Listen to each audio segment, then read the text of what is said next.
Bienvenue sur le Café des libraires et merci d'être encore là si vous êtes resté avec nous une partie de l'après-midi. Donc ça va être le dernier plateau de ce Café des libraires qui a ouvert ses portes vendredi après-midi, qui a accueilli pour la plupart des auteurs invités pour cette édition, cette 8e édition du Festival America. Ce plateau qui a accueilli, tu es la 18e libraire à venir sur le plateau, Émilie Poutus, qui est à la librairie La Manœuvre dans le 11e à Paris, qui était déjà avec nous il y a 2 ans. Oui, il y a 2 ans, elle était là aussi. Et c'est elle donc qui va animer ce plateau où nous allons découvrir plusieurs auteurs. Alors, c'était très marrant parce que tout à l'heure, ils s'imaginent qu'on n'a pas regardé leurs photos. Alors, ils étaient l'un et l'autre en train de... Forrest Gander et David Grant étaient en train de se faire passer l'un pour l'autre en pensant que, voilà, on allait interviewer l'un sur le livre de l'autre. Vous voyez. Non, non, non, on n'est pas tombé dans le piège, on n'est pas comme ça ici, on fait notre travail sérieusement, n'est-ce pas Émilie? Alors donc, je vous les présente, Forrest Gander qui est au bout là-bas, qui va être traduit, oui c'est lui, qui va être traduit par Dominique, comment est-ce qu'on prononce? Goua-Blanquet, qui va nous parler de ce livre La Trace, qui est paru chez Sabine Vespizer. Et c'est voilà, c'est tout ce que j'ai à dire pour le moment. On va y revenir tout à l'heure. À côté de moi, il y a David Mardel, un des traducteurs. Comment dire, depuis le début, voilà, de ce festival America, David qui va interpréter Kevin Powers, qui va nous parler de ce livre Yellowbirds, traduit par Emmanuel et Philippe Aronson, je ne sais pas exactement, et qui est paru aux éditions Stock dans la collection La Cosmopolite. On a parlé de pas mal de livres de cette collection, très, très belle collection d'ailleurs. Et puis, nous recevons David Grant. Coucou, ça y est, maintenant c'est bien vous, David Grant, pour ce livre Mount Terminus, paru aux éditions du Seuil, traduit par Bernard Hopfner, et il sera traduit par Fabienne. C'est bien, c'est ça. Je ne sais pas, j'avais un doute, je ne voyais plus Fabienne. Fabienne Gondran, voilà. Donc, je ne sais pas, Émilie, on s'est dit dans quel ordre? J'ai un trou de mémoire. Oui, normalement, oui. Bon, mais on va commencer par David Grant, si bon, tu veux bien. J'ai un trou de mémoire, désolée. Alors, David Grant a grandi à Los Angeles, paraît-il. Il vit maintenant à Brooklyn avec sa femme et leurs enfants. Mount Terminus a été largement acclamé à sa parution aux États-Unis. C'est son premier roman paru en français, traduit en français. J'ai lu quelque part qu'il avait mis 11 ans pour l'écrire, mais je me demande toujours si on ne nous raconte pas des histoires. C'est vrai? Sadly, it is true. Malheureusement, c'est vrai. Ah bon. Alors, on y reviendra tout à l'heure. Est-ce que tu peux, Émilie, nous dire un peu de quoi il s'agit dans ce livre avant qu'on en écoute un extrait? Bien sûr. Alors, je vais essayer de vous résumer Mount Terminus. C'est un défi parce que c'est un livre extrêmement dense et je ne voudrais pas non plus vous raconter toute l'histoire parce que ce serait un peu dommage. Je commencerai d'abord par dire que Mount Terminus, c'est l'histoire d'un lieu, d'abord, qui est une vallée paisible au bord du Pacheta Lake. Et à côté de cette vallée, il y a une montagne, et au-dessus de cette montagne, une maison, qui est une maison labyrinthique, qui est surnommée Mount Terminus. Et dans cette maison viennent vivre Joseph Rosenblum, qui est un jeune enfant de 10 ans, accompagné de son père Jacob. Et Jacob est un inventeur de génie qui a amélioré les inventions d'Edison et qui ont permis l'invention du cinéma. Voilà. Donc, le jeune Bloom, en fait Joseph est surnommé Bloom, qui a 10 ans, lui grandit dans la plus grande solitude dans cette maison. Au sein de la bibliothèque de son père, il se crée tout un monde imaginaire assez pur, assez innocent. Et alors qu'il arpente cette maison avec une jeune domestique qui s'appelle Roya, qui est muette, ils vont découvrir des pièces cachées. Et dans une de ces pièces, il y a une chambre qui appartenait à Manuel Salazar, l'ancien habitant de la maison. Et Manuel a laissé des dessins, des carnets qui retracent une histoire d'amour absolument tragique qu'il semble avoir vécue. Voilà. Et toute cette petite vie qui semble paisible au départ va être complètement bouleversée avec l'arrivée de Simon. Simon qui en fait est le frère caché de Joseph. Et ce Simon qui lui est ambitieux, très différent de son jeune frère, et qui va décider de transformer cette vallée tranquille en un temple dédié au studio de cinéma. Voilà. À partir de là, évidemment, de nombreux drames vont se jouer et la vie de Joseph va être complètement bouleversée. Voilà. On en écoute un extrait ? Avec plaisir. Voilà. Alors, voilà, un extrait de Mount Terminus par Olivier Royer.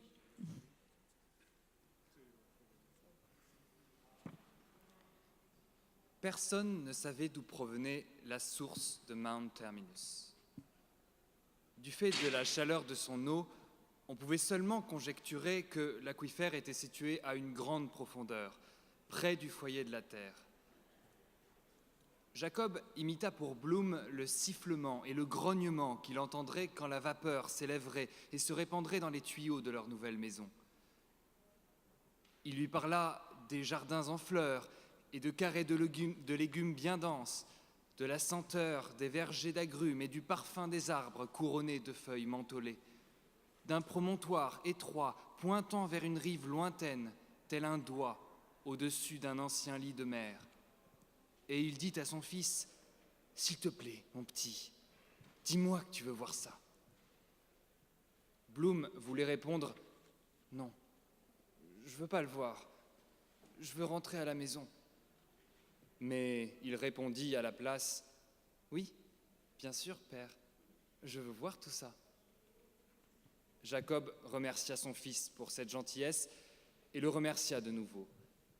Il se pencha et étreignit Bloom très fort, pressa sa joue contre le col empesé de sa chemise et, pendant quelques instants, trop longs, le maintint là. Père et fils demeurèrent par la suite dans le confort de silence prolongé. Ils écoutaient le cliquetis des rails battre le rythme de leur progression à travers la prairie. Le jour du sabbat, Jacob se couvrit la tête et orna ses épaules d'un châle de prière. Il alluma la flamme, bénit le vin, le pain. Le jeune Bloom tenta de concevoir une image de l'endroit que son père avait décrit, mais ses pensées retournèrent à la surface familière du lac de Woodhaven, dans lequel se miroitait le versant de sa vallée et son ciel, et il se remémora sa mère, se tenant de profil devant une succession de fenêtres. Voilà, merci. C'est vraiment un début bouleversant parce qu'on découvre que cet enfant est orphelin de mère et c'est très bien exprimé dès le début du livre. Tout à fait, je suis bien d'accord. Ouais. Et puis il y a une belle relation père-fils aussi. Tout à fait, tout à fait. David, votre livre est, pour moi, plus qu'une saga familiale, c'est la croisée de plusieurs tragédies.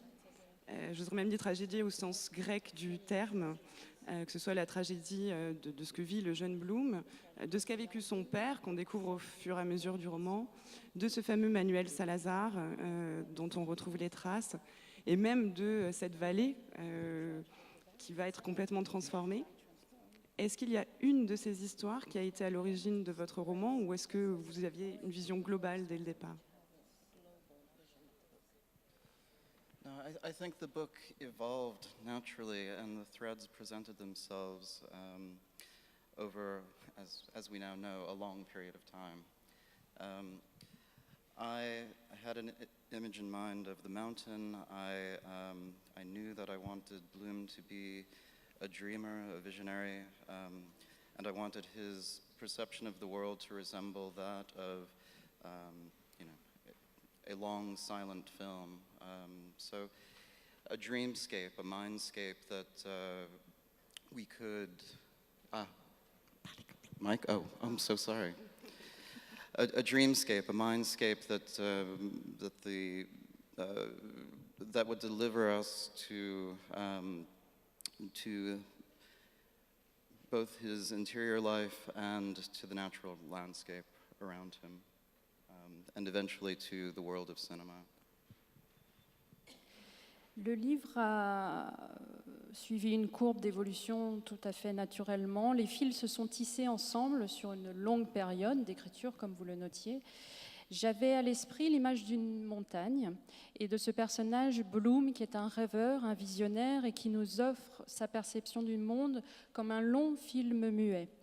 Et c'est grâce à ce dessin des contours d'un paysage onirique que la lecture nous livre au fort intérieur de ce personnage, à la nature et au final au monde du cinéma. Et dans votre livre, vous utilisez des personnages réels, tels qu'Edison, à la fois des personnages fictifs. Et on se demande, en fait, un peu pendant tout le roman, si ce que vous nous racontez peut être réellement la naissance d'Hollywood ou au contraire pas du tout.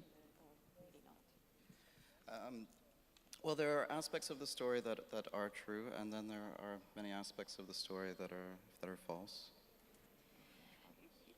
Il y a plusieurs aspects de l'histoire qui sont véridiques et plusieurs autres qui sont parfaitement faux. I was more interested in writing a myth than I was writing any sort of accurate portrayal of history.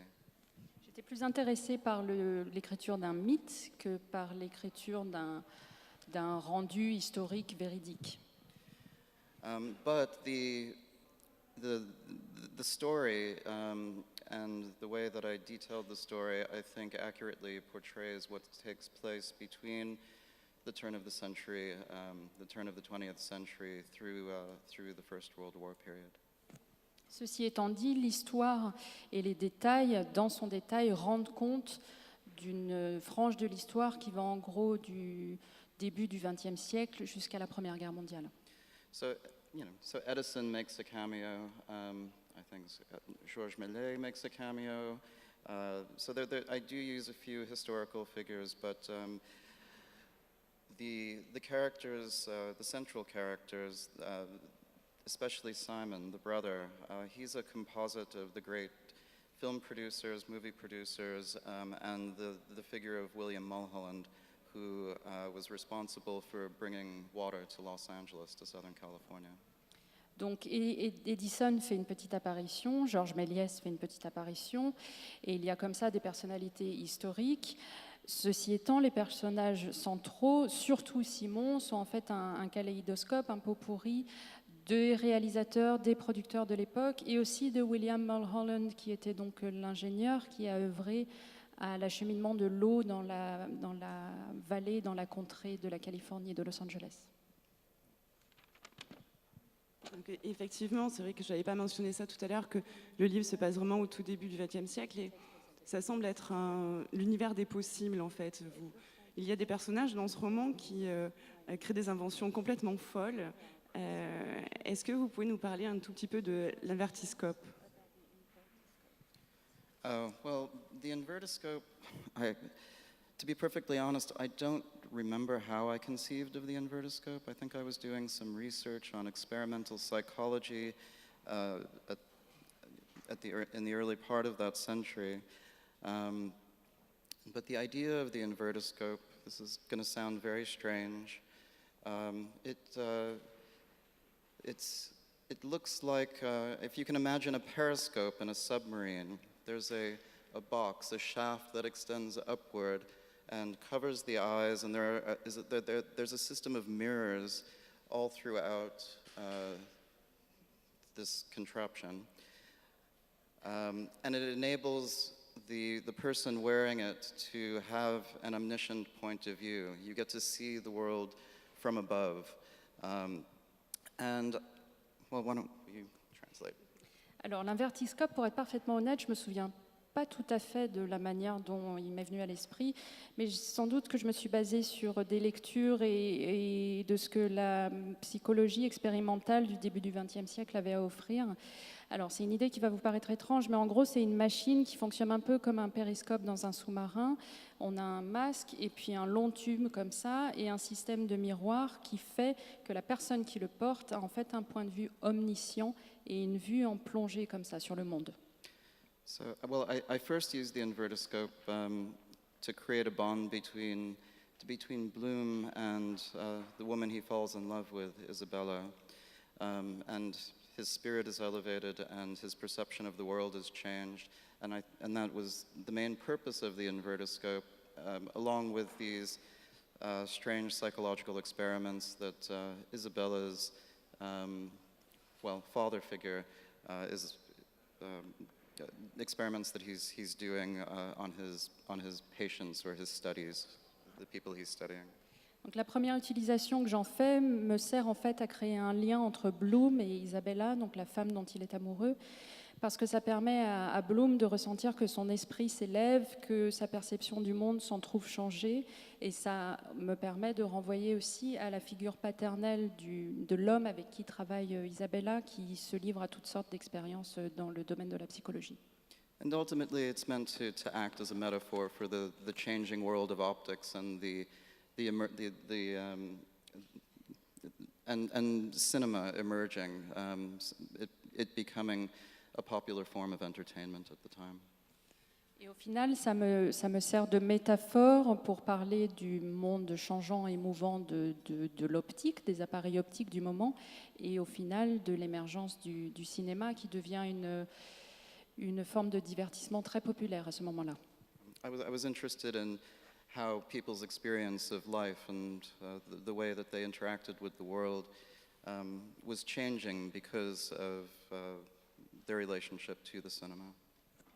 Et par le biais du cinéma, je m'intéressais à ce qui, dans l'expérience que les gens faisaient de la vie et de leur interaction dans le monde, venait être chamboulé en fait. Merci. Alors, on peut dire forcément très peu de choses sur ce livre en si peu de temps. Je vous invite vraiment à le découvrir parce qu'il y a des millions de choses à découvrir encore. Ouais, il y a toutes ces relations entre les personnages. On a dit tout à l'heure le père, le fils, l'arrivée de cet autre fils qui a eu une vie extrêmement différente. Et voilà la relation qui va se créer entre eux. Les personnages de femmes qui sont des personnages Tout à fait passionnants. On ne va pas vous raconter toute l'histoire. D'abord, vous n'avez qu'à lire. Hein. C'est important que vous lisiez le livre pour découvrir toute l'histoire.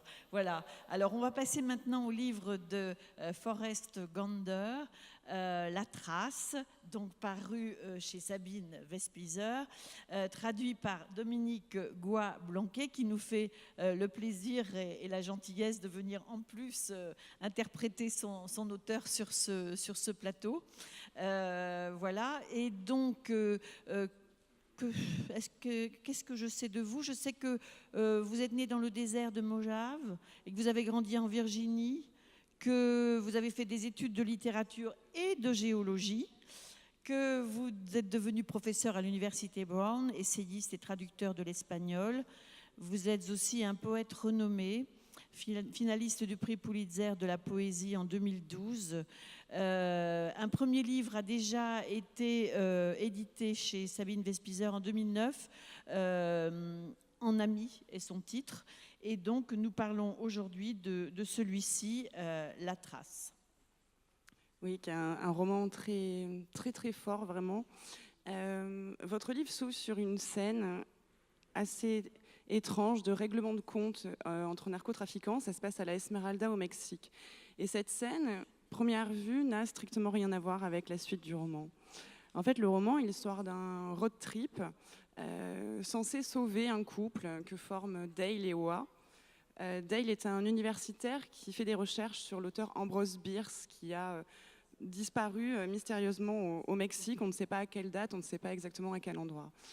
Dale doit partir faire un voyage sur les traces de Ambrose Bierce et il va proposer à Oa de l'accompagner parce que tous deux ont un peu des problèmes. Ils ont un fils qui est en marge de la société et ils n'ont plus de nouvelles de cet enfant depuis bien longtemps.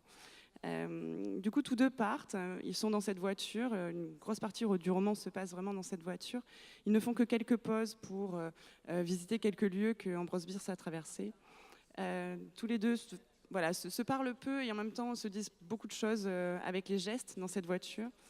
Et tout ce trajet d'un coup va basculer quand la voiture va tomber en panne. Et cette panne a lieu en plein désert, dans un désert aride, brûlant, un désert sec, dangereux, et surtout un désert qui est un repère des narcotrafiquants. Du coup, ce voyage qui au départ était un huis clos dans cette voiture va finalement devenir un huis clos dans l'immensité du désert. Et c'est assez impressionnant l'ambiance dans laquelle on se trouve à ce moment-là. Et du coup, voilà, ce couple qui finalement se recherche va peut-être avoir l'occasion, dans toute cette épreuve, de se retrouver un peu et de retrouver leurs sentiments. Alors, on écoute un extrait du livre. La première page, c'est ce qui se passe à la Esmeralda, au Mexique. Bon, ben, accrochez-vous, hein.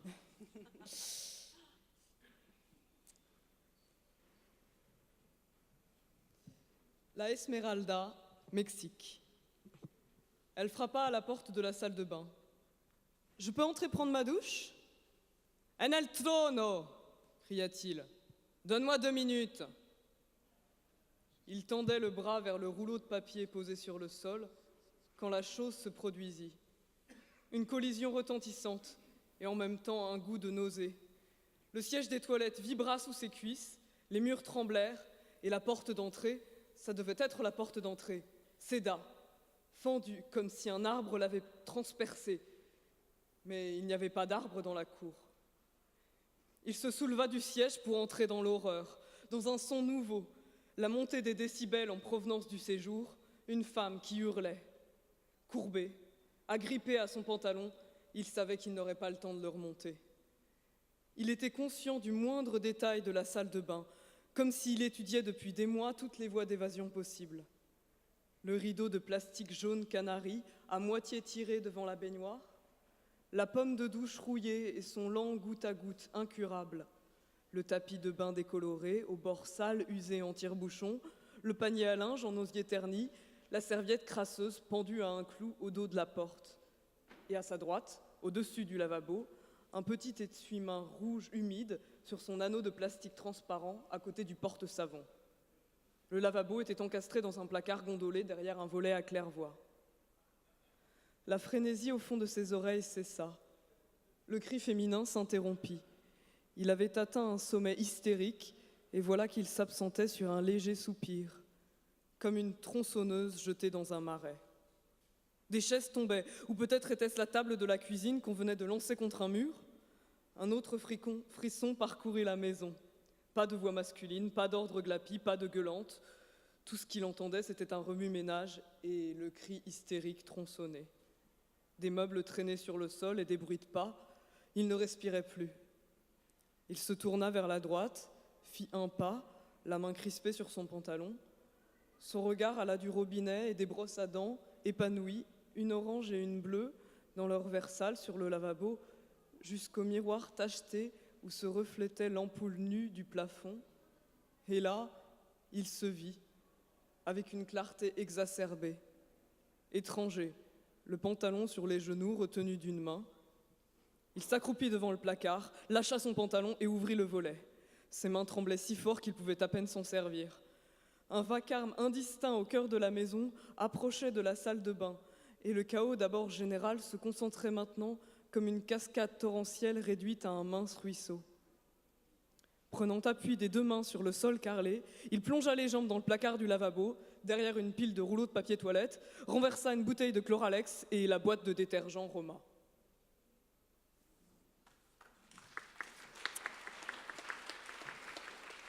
Voilà, la suite à découvrir dans le livre. La suite est un peu plus douce, hein, je vous rassure. Oui. Forest, je voudrais d'abord vous demander tout simplement pourquoi Ambrose Bierce.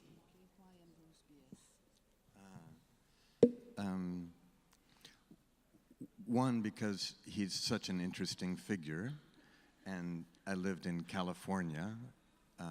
So Ambrose Bierce, as many of you know, was a very famous American writer, known here, I think, mostly for his dictionary. D'abord parce que c'était un écrivain. Oui, pardon. D'abord parce que c'était un écrivain très intéressant et parce que j'ai vécu longtemps en Californie. Et en France, il est connu surtout à cause du dictionnaire du diable qui a été traduit. But he's also famous in America for his Civil War stories and for being a journalist. Mais il est célèbre aussi aux États-Unis pour ses histoires de la guerre civile et parce qu'il était journaliste. At 71, at the height of his fame, À 71 ans, au sommet de sa renommée, looking for something to excite him so he didn't feel so old, cherchant quelque chose d'un peu excitant pour se sentir un peu moins vieux, he gets on a horse, il monte à cheval, rides into Mexico, entre au Mexique. looking for Pancho Villa Il est à la recherche de Pancho Villa, in the middle of the Mexican Civil War en pleine guerre civile mexicaine, to get an exclusive interview, pour obtenir une interview exclusive, although he spoke no Spanish, bien qu'il ne parle pas un mot d'espagnol. and he disappears completely. Et il disparaît complètement. But because it's Mexico, Mais comme c'est le Mexique, there are many eyewitness accounts of his death il y a énormément de témoignages visuels de sa mort in many different towns dans pas mal de villes différentes over the next 3 years. et sur une période de 3 ans. So the notion with Ambrose Bierce of the trace, of looking for a trace of someone, Donc la notion qui est attachée à Ambrose Bierce de la trace, de la recherche de quelqu'un, is connected to the characters looking to recover, looking for a trace of what held their marriage together, et les personnages, donc, enfin, cette histoire d'Ambrose Bierce est reliée avec les personnages du roman qui cherchent les traces de ce qui leur permettra de reconstruire leur mariage. and a trace of their son who is disaffected and seems to have rejected them. Et les traces de leur fils qui s'est détaché d'eux et qui semble les avoir rejetés. Parfait. Je comptais demander des explications sur le titre, je crois que c'est fait. I wanted to ask what the title was about. Vos personnages traversent le Mexique avec quelque part une grande innocence et on a l'impression qu'ils ne se rendent pas bien compte en fait du danger que représente l'endroit dans lequel ils sont. Et du coup, des scènes comme la première scène qu'on a lue, il y en a une deuxième dans le roman. Seul le lecteur en fait a cette vision noire et assez dangereuse du Mexique. Pourquoi les avoir placés comme ça dans une sorte d'innocence? One, because I've spent a lot of time in Mexico as a translator and in Latin America, and I think one of the things that often typifies North Americans, people from the United States, is a kind of blissful naivete. D'abord parce que j'ai passé beaucoup de temps au Mexique comme traducteur et il me semble qu'un des traits caractéristiques des Américains des États-Unis, c'est une sorte de joyeuse naïveté. And that it's also characteristic of me that I can become so absorbed in the mini drama of my own anxieties that I'm not aware of the larger anxieties around me. Et c'est aussi quelque chose qui m'est propre à moi, que je peux m'absorber tellement dans mes petites anxiétés que je deviens totalement inconscient des beaucoup plus grandes anxiétés qui se déroulent autour de moi. Merci. Et vous décrivez le désert avec une force incroyable. Alors, comme l'a dit Maët, vous êtes géologue. Est-ce que vous aviez envie justement de transcrire réellement le désert, de ce qu'est réellement le désert? Right. At this point in our talk, we should tell those of you who misread the description of this panel Il faut que je donne une information à ceux d'entre vous qui ont peut-être mal lu les informations qui sont données sur ce panel. that there will be no dessert. Il n'y aura pas de désert. It's just going to be desert. Ce sera juste le désert.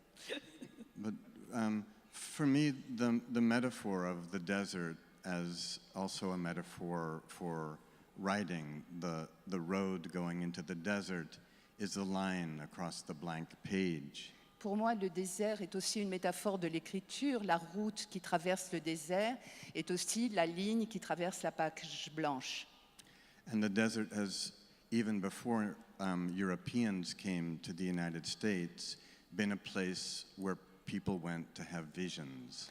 Et avant même que les Européens n'arrivent aux États-Unis, le désert était déjà un lieu où les gens se rendaient dans l'espoir qu'ils y auraient des visions. In the desert, because it's so unlike anything human, Parce que le désert est quelque chose qui paraît si peu humain, si différent de l'humain. it changes the rhythms of our perception Il change, il altère les rythmes de notre perception and the way that we need to attune ourselves to the world. et la façon dont nous avons besoin de nous accorder au rythme du monde. And these characters need that extremity Et les personnages ont besoin de se confronter à cet extrême, cette extrémité, to be able to break through the shell into another world, break through their eggshell into de another briser world. la coquille d'œuf qui les tient enfermés et à l'écart de l'autre monde. Alors, effectivement, le terme de coquille est assez méthode juste. Je trouve que voilà, sociale. quand on est dans l'habitacle de cette voiture, on a vraiment l'impression que Dale et Oa sont dans leur petit nid. Et en même temps, il y a vous avez beaucoup de non-dits, beaucoup de silence au sein de ce couple. Et pourtant, il en ressort une magnifique histoire d'amour. Est-ce que justement, c'est dans ces silences-là que l'amour est le plus beau?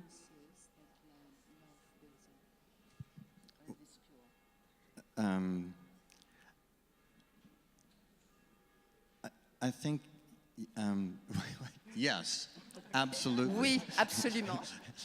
I think silence is a kind of prayer. It's an attentiveness to otherness. And Sorry. Le silence est une forme de prière et d'attention portée à tout ce qui fait l'autre. I think the thing that often scares people about poetry La chose qui fait souvent peur aux gens dès qu'il s'agit de poésie, is that the text has so much silence around it. c'est que le texte est entouré de tellement de silence. Merci beaucoup, Forest. C'est un très beau livre avec de beaux moments. On sent quand même le poète derrière le narrateur, enfin derrière le narrateur, oui. Je voulais juste poser une question, puisqu'on a la chance de vous avoir avec nous sur ce plateau, Dominique Guablanquet, que vous avez traduit cet ouvrage. Comment l'avez-vous ressenti vous-même en tant que traductrice? Je ne demande jamais leur avis. Moi, ça m'intéresserait de le savoir. D'abord, j'avais déjà Dans le livre, dans le micro. J'avais déjà l'expérience de l'écriture de Forest parce que j'avais traduit son premier roman en ami. Et je dois avouer, je ne sais pas si je le lui ai dit, que j'ai failli ne pas le traduire quand j'ai lu la première scène, qui est d'une violence presque insupportable. C'est vrai. Pour un événement on ne peut plus domestique puisqu'il s'agit d'un accouchement, rien à voir avec les trafics de drogue ou autres. Et cette scène était si dure et si émouvante en même temps que j'ai vraiment failli renoncer. Je suis heureuse d'avoir persisté. Et ensuite, alors, j'ai un véritable bonheur à écouter la musique et le rythme. C'est quelqu'un d'ailleurs qui aime beaucoup le jazz. Et la pulsation de son écriture est quelque chose qui me guide. Merveilleux, merci. Voilà, c'est bien d'avoir d'avoir aussi cet avis. Donc, on continue maintenant avec le dernier livre de cette soirée, celui de Kevin Powers, Yellow Birds, qui a eu le prix littéraire du Monde en 2013, paru aux éditions La Cosmopolite. Et oui, il faut que je retrouve. Il a été donc traduit par Emmanuel et Philippe Aronson ou Aronson, je ne sais pas comment on Je pense prononce. qu'on dit Aronson. Oui. Aronson. C'est David Mardel qui va assurer la traduction. Alors, Kevin Powers est né à Richmond, en Virginie. Il vit toujours. Vous vivez toujours là-bas, à Richmond, en Virginie? À 17 ans, oui, merci David, c'était important que tu prennes le micro. À 17 ans, il s'engage dans l'armée et combat en Irak. Il obtient ensuite une bourse d'études en poésie à l'université d'Austin, au Texas, et publie Yellowbirds. Parallèlement à l'élaboration de Yellowbirds, Kevin Power écrit des poèmes lui aussi. Il trouve dans la poésie une forme plus organique, paraît-il, pour restituer les moments minuscules et fragiles de la vie de soldats. Et d'ailleurs, dans le poème Lettre écrite pendant une accalmie dans les combats, on croise ainsi le soldat Bartle, que l'on va retrouver ici. Au moment de sa sortie en France, Yellowbirds a été accueilli avec enthousiasme par la presse et le public, et donc il a obtenu le prix littéraire Le Monde 2013. On explique un petit peu de quoi ça parle, Émilie ? Alors, avec grand plaisir. Yellowbird, c'est un livre magnifique, j'aurais vraiment pas d'autres mots pour le décrire, qui est un roman sur la guerre et surtout sur l'après. On suit l'histoire d'un jeune homme qui s'appelle John Bartle, qui est, à l'instar de Kevin, né à Richmond, en Virginie. Il a très peu de perspectives d'avenir et quelque part, pour tuer l'ennui, il s'engage dans l'armée à l'âge de 18 ans. Et il ne pense pas au début que s'engager dans l'armée, c'est partir faire la guerre. Et après 3 ans de service et 3 ans d'entraînement, on lui confie une jeune recrue qui s'appelle Daniel Murphy, qui va arriver et la guerre arrive avec lui. Tous les deux vont devoir partir sous les ordres du sergent Sterling en Irak. Quelques jours avant de partir, John rencontre la mère de ce Murphy et il va lui promettre qu'il ramènera Murphy vivant. Voilà. Sauf que, arrivé à Al-Tafar, en Irak, là où voilà, le désert est aussi brûlant, où le vent ramène les odeurs du tigre, la puanteur des cadavres, où les balles fusent un peu de partout, John se rend vite compte que voilà, garder un coéquipier vivant, c'est absolument impossible. Voilà. Donc Murphy ne s'en remettra pas, ne reviendra pas avec lui. Et le retour de John en Amérique, avec cette promesse qu'il a faite trop vite, va le hanter, le hanter et le hanter encore.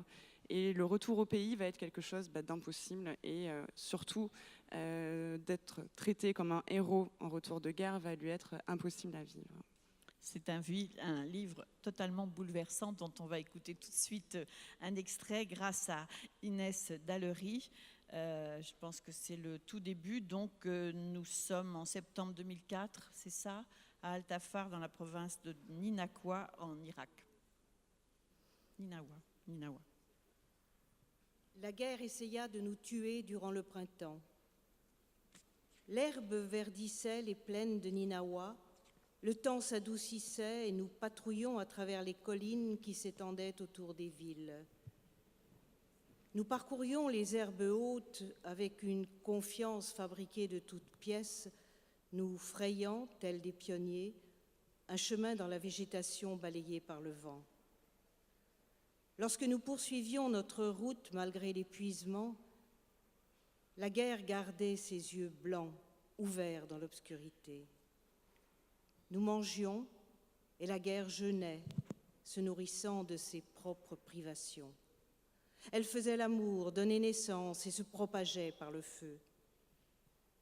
Puis, durant l'été, elle essayait encore de nous tuer, tandis que la chaleur blanchissait les plaines et que le soleil burinait notre peau.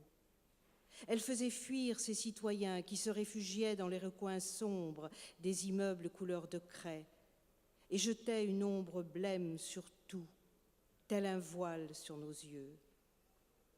Jour après jour, elle tentait de nous supprimer, en vain. Non pas que notre sécurité fût prévue, nous n'étions pas destinés à survivre. En vérité, nous n'avions pas de destin.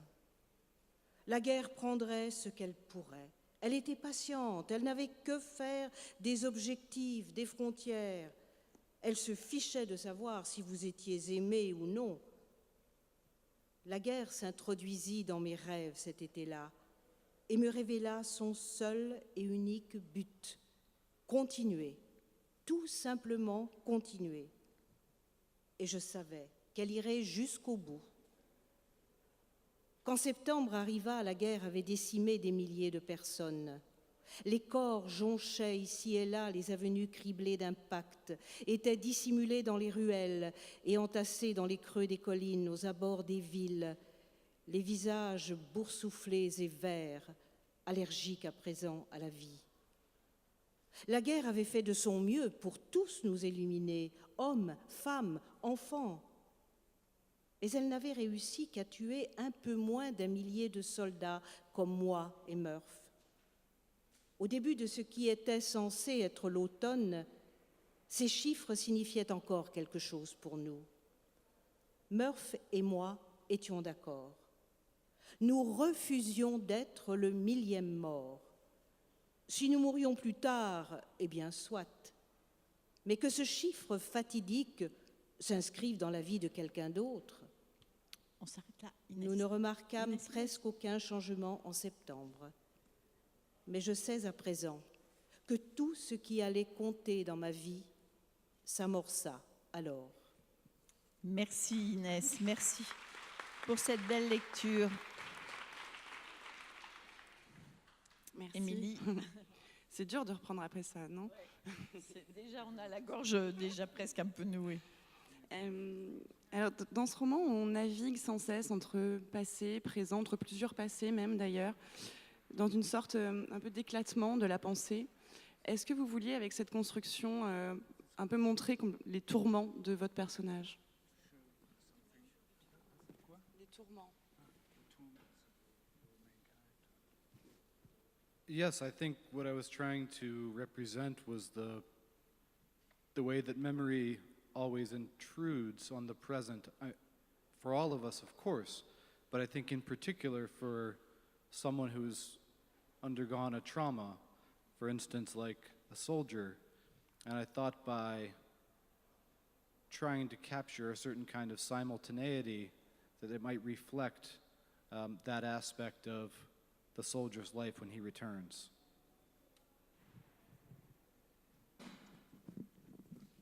Oui, j'ai toujours pensé que la mémoire s'introduit toujours dans le présent. Et puis, particulièrement pour les personnes qui ont subi quelque chose de traumatique dans leur vie, notamment des soldats. Et je voulais un petit peu voir comment ceci pouvait se refléter dans la vie actuelle.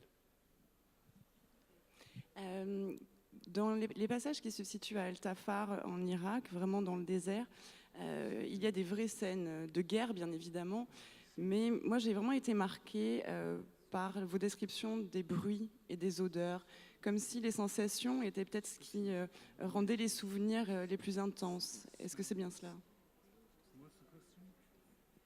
Est-ce que c'est les sensations en fait, qui sont les plus intenses dans le souvenir?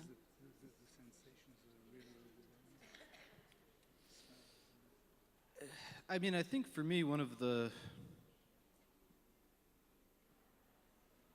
most striking things about the desert, and Forrest referred to this, was the kind of emptiness of it and the way it's so easily populated. You know, you kind of notice every small thing, and that stood in such contrast to where I grew up.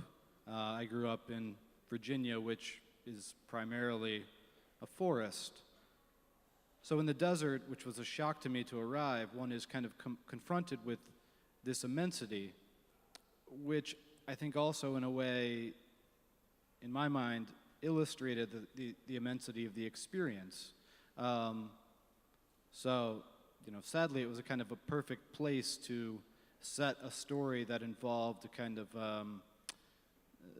the vastness of the experience of being in war, how minuscule one feels as an individual person. Il y a une chose qui est vraiment très très frappante et qui distingue le désert de la forêt, c'est la vacuité, il n'y a rien. Ce qui fait que c'est très facilement habité par tous les petits objets. On commence à reconnaître chaque petit objet parce que tout est vide. Et ceci changeait considérablement pour moi personnellement, qui est élevé en Virginie, un État qui est essentiellement de la forêt, et alors que dans le désert, on avait cette impression d'immensité. Et cette immensité aussi se traduisait dans l'expérience. Et c'était un lieu absolument parfait pour situer une histoire, la vastitude comme cela qui ouvrait sur toutes ces perceptions. Alors, on suit de très près évidemment ce John Bartle, on entre un peu dans l'intimité de ce Murphy, mais il y a un troisième personnage qui est fascinant dans ce roman, qui est le sergent Sterling, qui est voilà, l'homme qui donne les ordres, l'homme qu'on déteste, et qui est aussi l'homme qui permet aux soldats de rester en vie. Est-ce que vous pouvez nous parler un peu de ce sergent Sterling ?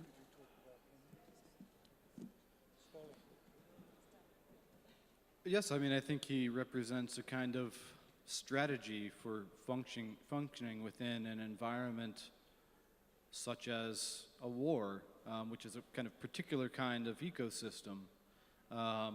And he has adapted to that ecosystem. For Bartle, I think Murph, in a way, is kind of an alternative to that strategy. So there's a kind of practical element of how does one survive, but also Bartle's undergoing a search for a kind of moral strategy. You know, what is a life worth if you lose your humanity to keep it? And so that's, I guess, in a way, the big question I wanted to ask myself.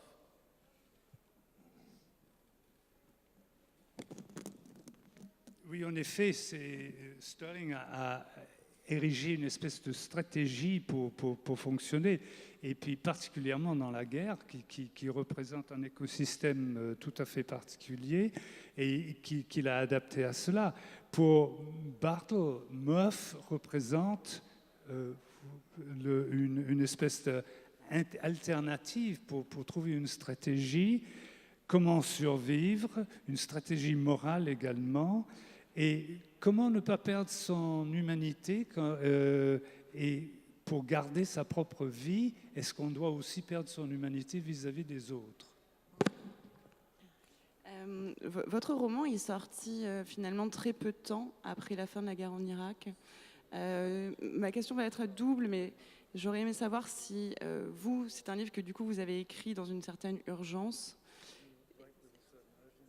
Et surtout, quel a été l'accueil de votre livre aux États-Unis?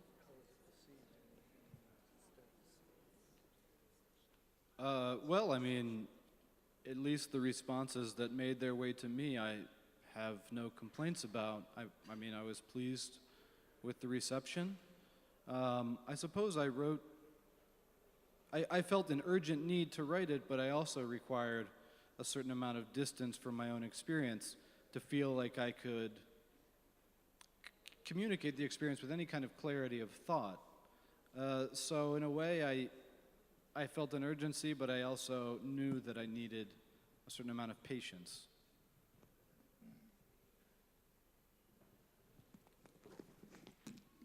Oui, les réponses que j'ai eues des lecteurs, je n'ai pas à m'en plaindre. En fait, j'étais assez réjoui par tout ce qu'on me disait. Je sentais effectivement un besoin urgent d'écrire, mais je sentais également le besoin de me distancer un petit peu pour avoir de toutes ces expériences que j'avais vécues, pour assurer une certaine clarté. Il y avait une urgence, mais il y avait aussi la nécessité d'une patience. Votre réponse est très belle, merci. Et voilà, découvrir dans ce livre cette histoire d'amitié entre ces deux soldats et cette relation tout à fait étonnante qui va se créer entre la mère de l'un et le soldat, enfin la mère de Murphy et le soldat Bartle. Voilà, c'est un très beau livre que l'on vous conseille aussi, et il vous reste encore quelques minutes pour aller le faire signer juste à la sortie de ce café des libraires qui va maintenant fermé ses portes après avoir été ouvert depuis vendredi après-midi. Je voudrais vraiment remercier notre dernière libraire du jour, Émilie Potus, qui a très bien parlé de ces livres que l'on a envie de découvrir quand on ne les a pas lus. Je vous rappelle qu'elle travaille à la librairie La Manœuvre dans le 11e à Paris. Je voudrais aussi dire un grand merci aux traducteurs et interprètes qui étaient présents avec nous sur ce plateau. Dominique Goy-Blanquet, Fabienne Gondran et puis David Mardel. Je voudrais rappeler que la plupart des interprètes, pour ne pas dire tous ceux qui participent à ce festival America, qui sont d'ailleurs les mêmes qui participent à mon festival Étonnant Voyageur à Saint-Malo, sont tous des bénévoles. Ils viennent vraiment par amour de la littérature, par amour des écrivains, faire ce travail qui est pourtant un travail pas facile. Et je crois que vraiment on peut les remercier très fort.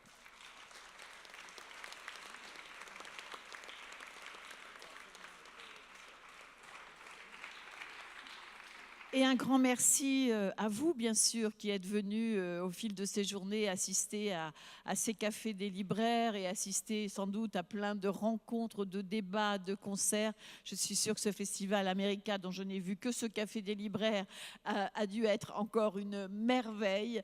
Donc voilà, peut-être qu'on va se donner rendez-vous dans 2 ans. Et je voudrais remercier aussi toute notre équipe technique, parce que vous ne les voyez pas, vous voyez juste Guillaume qui est là derrière sa console son, et Milo qui l'aide un peu, et puis là-haut, caché dans les hauteurs de cet hôtel de ville où il fait une chaleur à crever, il y a toute l'équipe régie qui manœuvre les caméras que vous voyez là. Donc je les remercie aussi parce que c'était un beau travail. Voilà, eh bien, au revoir, bonsoir, merci à vous, merci beaucoup de nous avoir suivis.